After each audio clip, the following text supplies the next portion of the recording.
Presidential election on the horizon, cybersecurity issues are back in the spotlight. Facebook's head of cybersecurity, Nathaniel Gleischer, tells us what's being done to protect you. Elections have changed, and so has Facebook. There are three things we've really done to make sure that we're ready for the 2020 elections. First, we have behind me our operations center.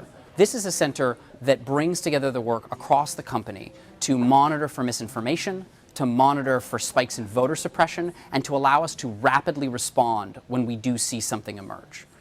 Centers like this are what helped us ahead of the 2018 midterms find more than 45,000 pieces of voter suppression content and remove and identify more than 90% of that before anyone else noticed. Second, we've expanded the teams that are working on these issues. So we now have more than 35,000 people across the company working on safety and security. Third, protecting an election is a whole of society challenge. And so we've built partnerships working together with government, FBI, the DHS, our partners in industry, and civil society to make sure that we're all ready and prepared for the election. A good example of why these partnerships are so important: just ahead of the 2018 midterms, we got a tip from the FBI about some suspicious accounts on our platform. We investigated that tip in a matter of hours and found and removed more than 100 accounts being used by Russian actors to target public debate in the United States. All of those things together mean that we're in a much better position to respond rapidly and protect public debate heading into the 2020 elections. Can you kind of describe what you guys are seeing now and what you anticipate in the future? Sure, they definitely do evolve. One constant is that we know that there are bad guys overseas, in Russia, in Iran, that are trying to target public debate here in the United States. Because they evolve so quickly, we actually have teams here that conduct what we call red teams. That means we think about the types of threats we expect the bad guys to come up with, and we make sure that we're ahead of them and ready for them. When a foreign actor tries to make a lot of noise to make people think there's a big campaign or a big operation, even though the actual things they're doing are probably quite small and maybe not that effective.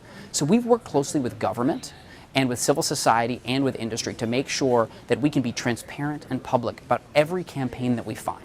So do you have any advice for just your average Joe trying to protect themselves day to day, not only with just the upcoming elections, but just in general? Yeah, that's a great question.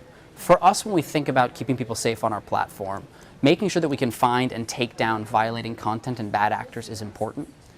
And just as important is making sure that there's enough transparency so that the public can see and judge for themselves who they're talking to, and they can trust who they're talking to on Facebook. So three things that people should think about. First, we have paid for by disclaimers on all the advertising on our platform so that people can see who's running ads and who's behind them. If you click on those, you can actually see in our ads library every ad that a particular candidate or a particular individual ran that was political in nature. You can see how much money was spent and the types of people that they were targeting. So you can get a sense of who they're talking to and the types of things that they're trying to say.